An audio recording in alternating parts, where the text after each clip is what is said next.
Welcome to the Public Sector Show by Tech Table. Super excited to have everyone on and returning guest, Craig from LSU. Craig, let's kick off with you. For those who don't know you, a little bit about yourself.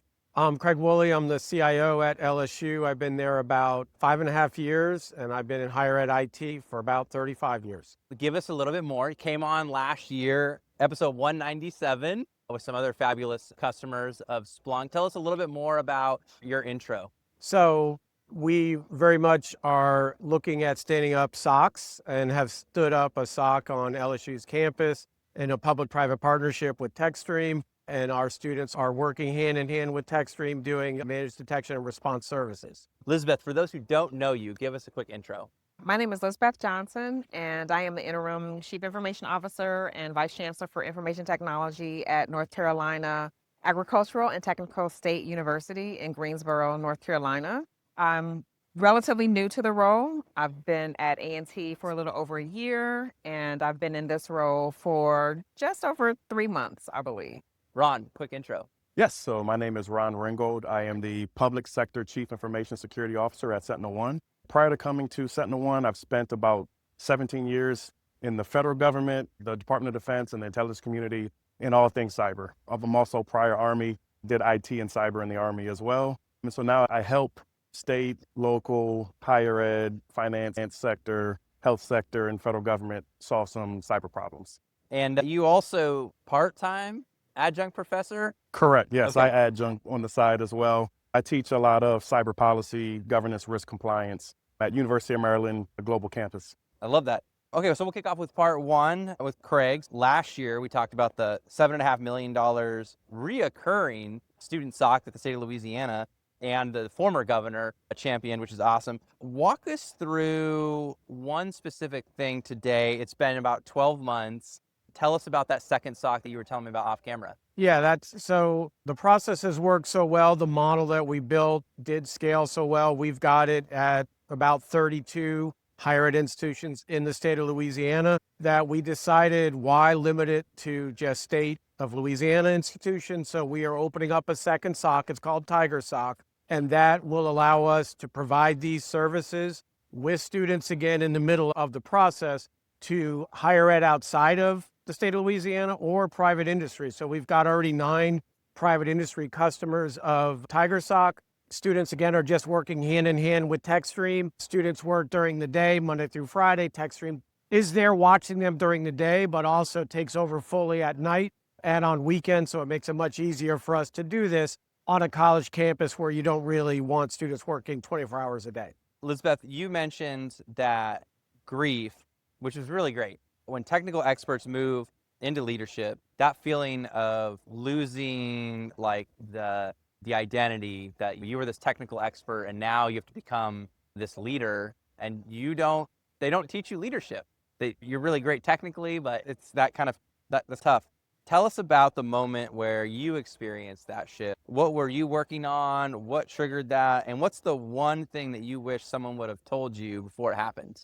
I think I'll start from the second part of your question is what I wish someone would have told me. And it's just that exists, that there is going to be this moment of grief where you have to let go of maybe what you've built your career on in terms of being a technical expert or that being who you are. You kind of identify yourself career-wise like that, and then you have to give it away. That is what I was not told. I had to figure it out for myself or when it happened.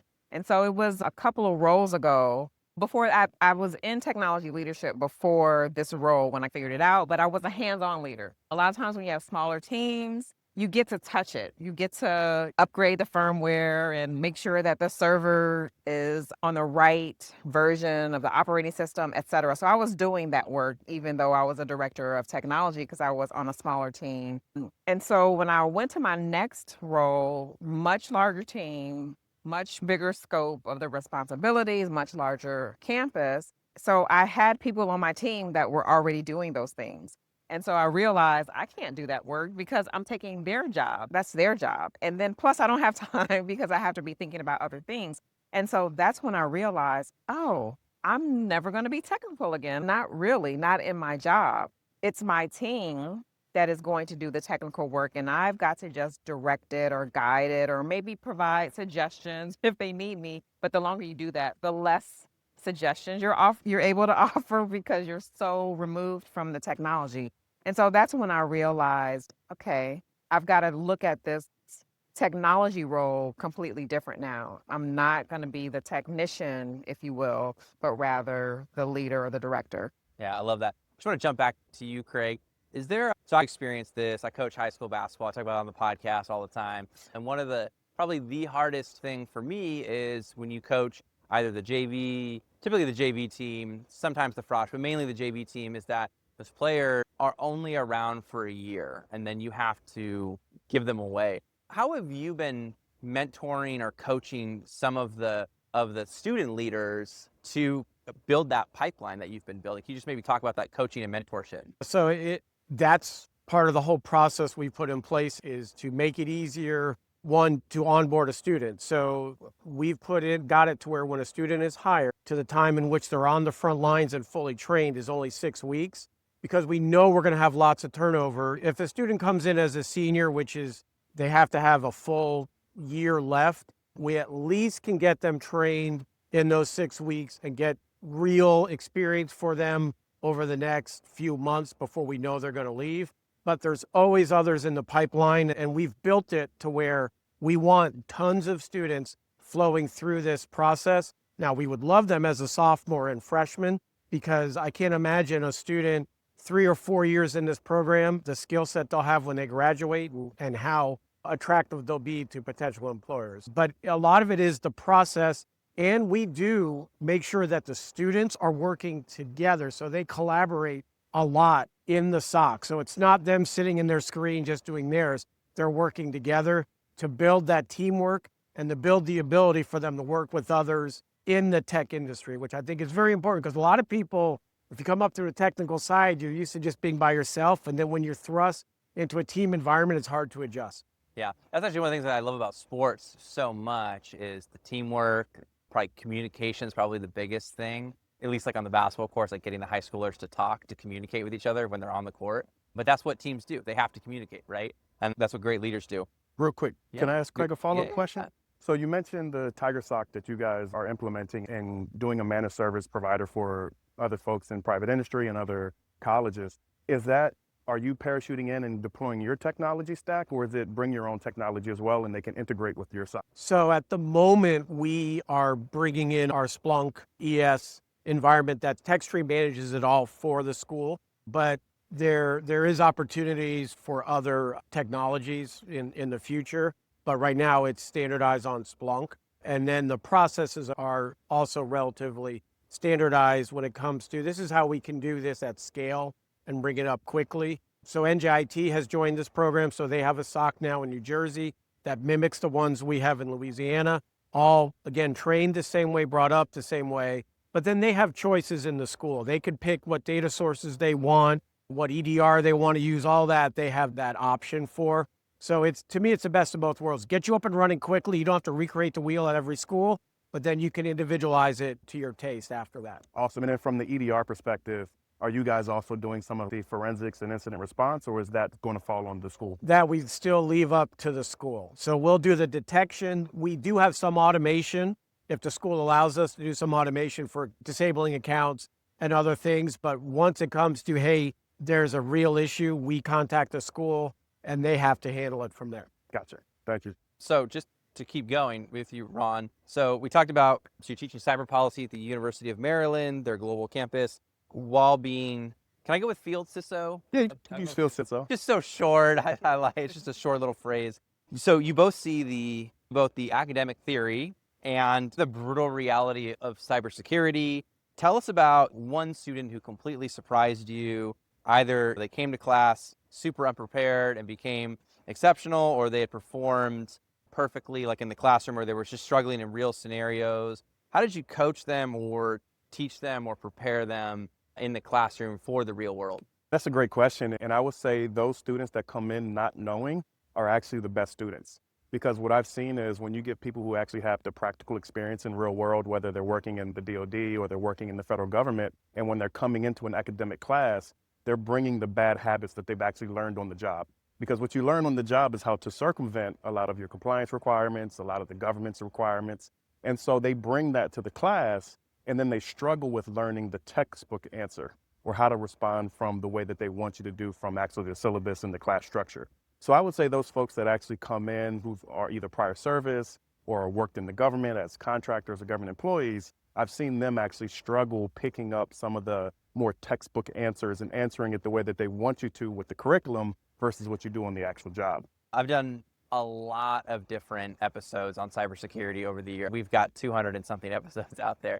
One of them I did was, I don't actually know if he's still with SentinelOne, Morgan Wright. We recorded your last 3-hour episode. Oh, wow. 3-hour episode on going left of boom and really preparing for getting out in front of, not just being on the response side. So anyways, if you want to listen to a 3-hour episode, it was a great one. So Lizbeth, I like this. You called yourself, when we were talking, you said you called yourself a change agent. So it's not a term that I have heard that much, but I was actually on a phone call with the CIO for the city of Houston, and she was telling me, Joe, you are a change agent. I was like, I'm not even in public sector. But I was like, then I was just talking to Lizbeth. And so right now, every institution, you've got faculty, students, researchers, everyone's using all these AI tools right now, whether IT knows it or not. Shadow AI. Walk us through a real world example when someone on the campus was using AI. How did you find out about it? And how did you turn that around into a governance conversation rather than a compliance crackdown? Sure. I've got lots of those. Shadow AI or shadow tech really takes on many forms. Could be software, applications, hardware, sometimes even infrastructure. We've caught routers on our network somewhere. But specifically, when I think about a specific incident regarding shadow AI, in this particular case, the vendor told me, if you can believe that, because vendors usually want to get in there and sell their shiny object to our faculty or our staff and get it in there before IT knows anything about it. And at least this vendor considers themselves a little bit more of a partner. So they told me that they were working with one of the colleges on building an agent. And so I'm like, really? Thank you for telling me. It so happened that this is the thing about IT and ed, and specifically about this sort of AI revolution, is it's hard to get in front of it. There are so many things that are happening. It's moving so quickly. How do you get in front of it? So this vendor gave me an opportunity to get in front of it by letting me know that he was having these conversations with the dean of one of our colleges. So I went to the dean and I said, hey, what is it that you're working on? The vendor told me that they'd been having conversations with you about this. I'm interested in what it is that you want. What do you need? What are you doing? What are your goals? So we had a conversation about it. She shared. I was like, I think this is something that your local IT group can handle. This is what we've got built out. This is what we're planning to do. How about you be the first one to try it out for us? And so now my team is working with the college to build out this agent. Okay. Yeah. And do you now refer to that vendor as a partner or vendor partner? A baby partner? A baby partner. It's a This baby- is one in many things that are going on. Baby partner. So Ron, jumping back to you. So you transitioned from the Department of Commerce on the federal government side. That's got to be a big undertaking, to SentinelOne. But while you were at the Department of Commerce, I think, and correct me if I get this wrong, by the way, but so you cut the cyber budget by an estimated 60% and then reallocated those funds. Is that right? That's about right. Yeah. Okay. So walk us through week one on the job. What did the security stack look like before? And then walk us through that, scariest moment in transition. Anytime that you're making change, it just makes people uncomfortable. I'm uncomfortable with change. Just take us back there and then walk us through the process. That would be helpful for other folks listening in. Yeah, absolutely. And it started with the release of the Executive Order 14028, and that was improving the nation's cybersecurity. And then out of that kind of detailed organizations moving toward a zero trust architecture. And then OMB released OMB Memoranda 2209, which is the federal zero trust architecture. So once that happened, what my job was to do was take a look at Commerce and its 13 bureaus, and how do we standardize cybersecurity? Because what we had all these little fiefdoms around Commerce between NOAA and USPTO and Census and NIST, and they all had their own independent tool stacks. And what that does is that cranks up your cyber budget. So if everyone is paying for their own individual tools, now you're paying a premium for each one of those tools. So what we initially did on, say, week 0 is we established a working group with the CISOs of all of our bureaus. And I don't want to call it a gap assessment, but we looked at what each bureau was doing. And this was pre-EDR boom, right? So EDR, prior to EDR, everyone was running some type of antivirus software. And it's not the best, but it's something. It helps us keep malware and stuff off our endpoints. So what we did was we built this working group and we brought all the CISOs together and said, we need to take a look at all of your cyber enabling tools from identity and network and device, and take a look at what you guys are doing and what is working well. And if something is working well, let's replicate it across the entire department. So within that working group, we did tons of bake-offs, and SentinelOne was actually part of that bake-off that we did, and we actually ended up deploying them enterprise-wide across commerce. And we did a bake-off across all of our bureaus to see what is working well, what do we need to do and implement at the enterprise level. Because one thing that across higher ed, public sector, federal, we're lacking oversight and visibility. Our CIOs have no idea what's going on in each of their corners of their environments. So what we wanted to do was be able to bring that up to give our CIOs the risk picture they need to make informed decisions. So out of that working group, we got everybody on board. We did tool bake-offs on where we needed to go. And then out of that, we made selections and procurements based on what we did in this working group. So the oh crap moment was when we were doing our procurements and we start working on deployment. And then I would have a bureau come to me and say, you know what? I really like my fiefdom and I don't want to give you guys the visibility that you want. So we're going to keep doing what we want to do. And so what we did is we had to work through that, right? So we had to bring CIOs together, CISOs together, secretaries of departments together and say, look, I understand what you guys want to do, but one, we can use economies of scale. We can drive down cost. To your point about doing those MSP and those shared SOC services, now we can create a shared environment where we can help each other if something happens. So instead of you having one tool and you having another tool, and I don't know how to use your tool, now we can come together in time of need and support each other. So after getting through that and building all those partnerships, we were able to get commerce on a common ecosystem from a cybersecurity perspective and fully develop a zero trust architecture at Commerce. And working hand in hand with CISA, we were able to build that out and then actually help CISA with some of their stuff that they're doing today as part of the CDM and ZTA programs. Okay, there's a technical component and then there's a human component. Most of what I heard was actually a human component. Having to build partnerships, getting people on board. I'm sure people didn't want to get on board. How did you overcome some of those hurdles?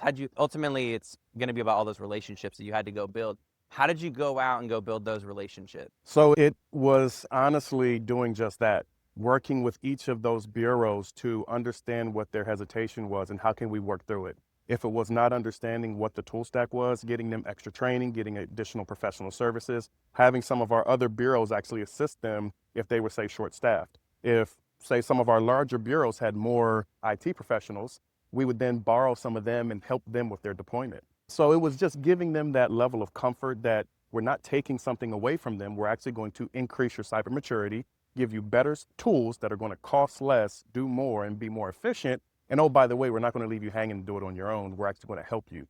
So it's bringing them into the fold, building those partnerships across the entire department, getting those CISOs and CIOs talking, and then actually working together to get those things deployed. Okay, so the last piece of that puzzle is getting the money. So that was great. So now you got to speak to business outcomes. You got to talk about that.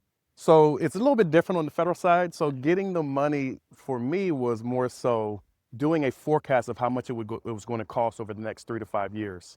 And then once I had that put together, working with all those vendors, getting those budgetary quotes, from there on the federal side, what you then have to do is get it improved internally. So make your case to the secretaries of your department. And then from there, I then had to go sit in front of each chamber of Congress, pitch it to the Senate, pitch it to the House, and get them to approve that budget. And then so from there, they actually approved our entire budget to move toward a zero trust architecture.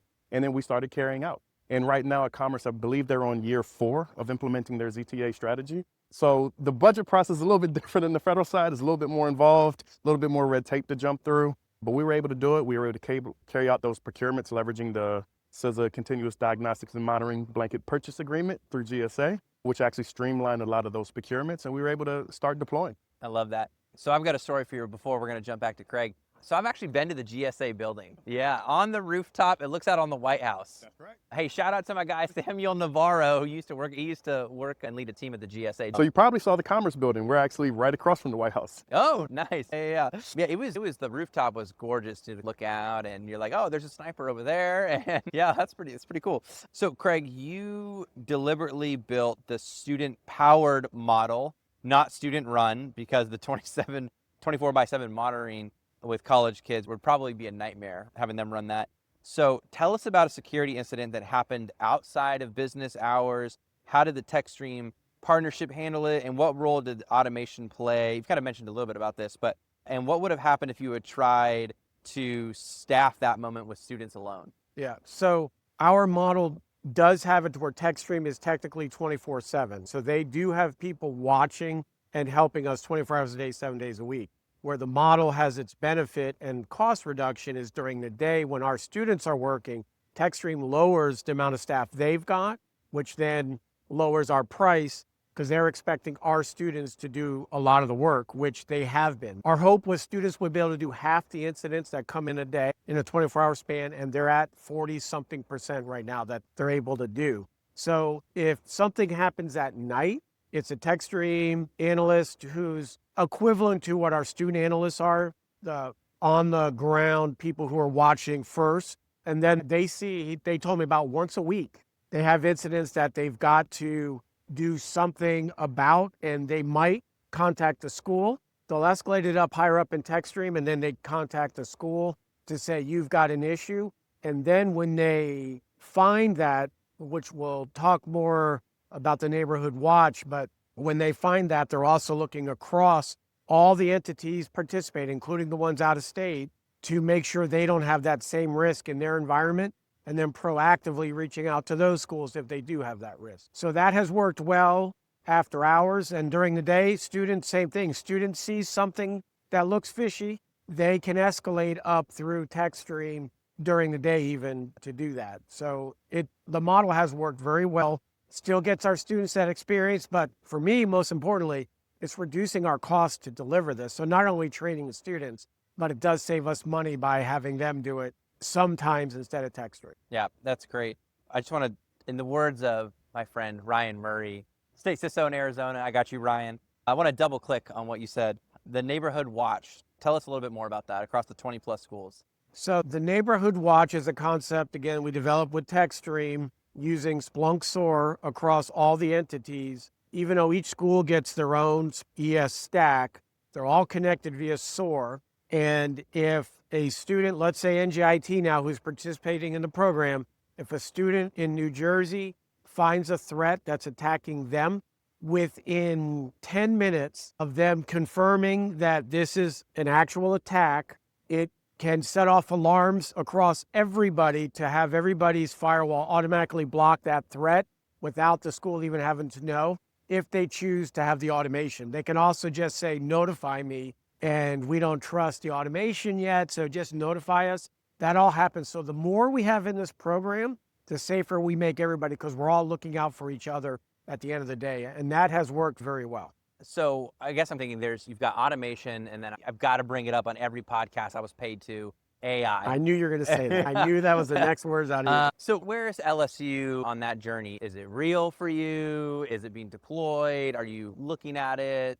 Tell us a little bit more. You're talking in general or for the SOC? Across the enterprise portfolio. So they have asked me to chair a committee that we put together last spring to come up with ways to where AI might be able to help administratively across the institution. That was a great group. We wrote an 80-page report of ways in which AI could help. And we're now starting the process of looking at what are the low-hanging fruits to where they're easier to implement and give us the most bang for the buck. Because the hard thing with AI that I have seen is how you actually realize ROI. You could spend, and you've got schools spending millions of dollars on AI solutions that they feel like they have to do, which I agree. I think you got to do something. But then how are you recouping that few $1 million? If you're saving some time for some people, how much is that worth? That's the hard part. So we're looking for things that really do have an ROI as our first leap. Whoa, okay, you have no idea what just happened. We had this crazy malfunction yesterday, so we actually had to stop the podcast, but we're back, and now we're inside the Carousel booth. So we're gonna pick up the conversation right now. We're gonna finish out with building great teams. We'd love to hear from these leaders here on how they have built great teams. And let's kick off with Craig. Craig, can you just walk us through how you think about building great teams at LSU? I think first and foremost, I try to gain everybody's trust. I'm very big into trust gaining, showing empathy, and really caring about the folks that work in my department. And the hope is that they then return that favor and try to build trust up the chain, but showing them that I care and showing them that I give them flexibility to do what they need to do and know when they can come to me. I think over time that just works out really well and my team gets stronger and stronger. I'm big on interpersonal relationships and treating each other with respect. And when sometimes you'll have a lot of infighting because you're one department and you've got different verticals in that department, I watch for that closely and want them treating each other as if they're customers of each other. Because in a lot of cases, in an IT department, your networking team is a customer of my workstation support team because they run workstations and need help. So they need to treat each other with respect, and that starts still to build more confidence in your teams and more confidence in each other. One of the things I found is that there's not necessarily a technology problem. Usually there's a human problem, there's a communication problem. I've mentioned this before, coaching high school basketball. It's usually a communication problem. The technology is always the easy part. It's the people that can make it difficult. So learning how to deal with people, showing them the respect they deserve, and creating a customer service attitude across the organization, both internal and external, is the key to that. Were there mentors or books you read? How does this kind of help shape your own leadership philosophy? To be honest, I think there's not really books I read. I've had some bosses in the past that I watched and said, I don't want to do it that way, because I watch the reaction that people have to certain leadership styles. And so I've tried to form my style based upon what I see gets positive reactions from folks versus negative. So a lot of it is a lot of people taught me what not to do. Yeah, and this is the best leadership lessons sometimes too. Awesome. Ron. Building on what Craig said, I think the other part of that is also empowering your folks. So I think you touched on it a little bit about giving them the flexibility. So the first thing that I do is try to learn my team, understand their strengths, their weaknesses, where they need some coaching, some mentorship, and then giving them that empowerment to make decisions on their own. Now, if there's extremely large decisions that might have budgetary considerations or that would impact the entire organization, of course, I would like to be consulted, but giving them the autonomy to carry out their roles and their responsibilities and giving them that responsibility to own, and as we talked about before, owning their problem and figuring out how to solve it, I think that helps build those teams and allows them to own it and take responsibility. When you came into the Department of Commerce, whenever there's a new leader that comes on board, it can be a tough transition for some of the existing folks. Can you talk about how you've built those bridges to the team members to get the buy-in that you needed? Absolutely. Well, it's been an interesting situation when I came over to Commerce. My office didn't exist. So when I came over to Commerce, we built out the cybersecurity architecture division. So I actually had the luck to be able to build out my own team. So I actually went out and I was able to hire some folks that, one, were highly respected in the industry. Two, a lot of ex-military guys. I'm ex-military myself, so I know the type of leadership and commitment that they exhibit. And so I was able to cherry pick my team and bring them on based on their strengths and then put them in the areas that they needed to be in. But reaching across the aisle to my counterparts in cyber operations and in compliance and governance, I was able to build those bridges because it all works together, right? From an architecture perspective and a cyber operations perspective, and then you've got your compliance. So working with those different directors and those leaders, we were able to build bridges so we work together instead of working in silos. Because I don't have to tell you guys, if you start pushing forward with deploying IT without taking compliance into account or tying into your cyber operations folks, you end up in that silo and then you're not working across each functional area. So making sure that we're incorporating each other's skill sets and areas whenever we're doing something, I found that worked better. Instead of trying to bolt it on, you're building it in, and it was more seamless that way. How much did your military experience influence your leadership coming out? I would say I've learned a lot about leadership from my military time. within the military, you're thrown a lot at you in a short period of time. A lot of the soldiers or service members, they're very young and they will be given tons of responsibility very early on in their career. And I hate to say it's sink or swim, but it really is. So you're given responsibility and it's figure out how to run with it. And I think that really helped me in my leadership style, because going back to owning the problem or having that responsibility, you really don't have anyone to lean on and you really have to figure it out yourself. Because if you go up and you're trying to get someone to help you, they have their own problems and responsibilities they're worrying about. So you do get some mentorship, but it's, hey, this is your problem. I need you to figure this out. And I think that helped guide me in my leadership style. Now I do more coaching and mentorship with my people because I don't want them to fall into the same pitfalls that I had. So I've learned from my mistakes and then I try to pass that on to the younger generation or the folks that are trying to come up in their career. Yeah, no, I love that. Last follow-up question. Were there any books that you read or anything like that around mentorship, leadership, coaching that, really influenced you? Going back to what Craig said, no, it was basically just on the job. So I took what I've liked from leaders that I've had in the past and incorporated that into my style. And as Craig mentioned, those leaders that I had that I didn't really like their style or didn't think that their approach worked, I took that out of my toolkit. So I learned from the good leaders and the bad leaders and used that to shape who I am today. Elizabeth, as we close out in leadership, building great teams, just love to hear what you're building at NC A&T. Did I get that? You did, very good. It's hard to say anything vastly different from what was already said because trust is foundational to building out a good team and getting to know your team and the flexibility, all of the things that have already been said is pretty foundational to building a team. So I think what I'd like to drill down on is how do we do these things? How do we build that trust and how do we listen? And the other sort of foundational piece would be communication is how this is done. That's a vector that you can use to implement or to gain the trust and to listening. And when I'm building out a team, I really focus on many areas around communication. So there's the transparency part where you communicate information to your team.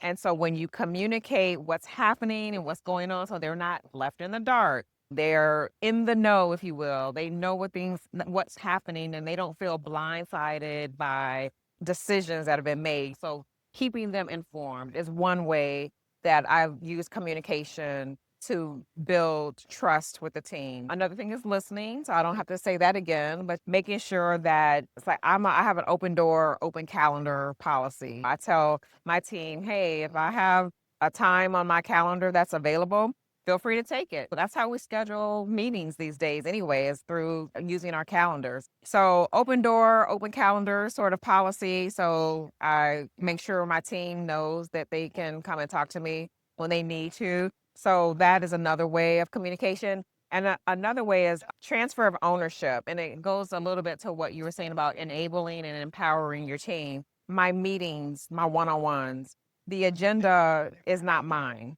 The agenda is theirs. And so it might start out being my agenda just to build the muscle of having an agenda and having the meeting. But then gradually I expect that my direct report will take over that agenda and it becomes theirs. So that is like empowering them to be the owners of that meeting. We're meeting, but really this is your meeting. This is not my meeting. This is for you to get the guidance, the coaching, to ask questions so that they can do their jobs. I have mine, they have theirs. And so to empower them to be able to do their jobs the best that they can do. So I have a question for you on the open door policy, because I'm curious on how you handle this. Because I agree too. I like having an open door policy, and I say anybody in the organization can come talk to me. How do you handle when you've got somebody maybe a layer or two down in the organization who's skipping some levels of management to come talk directly to you?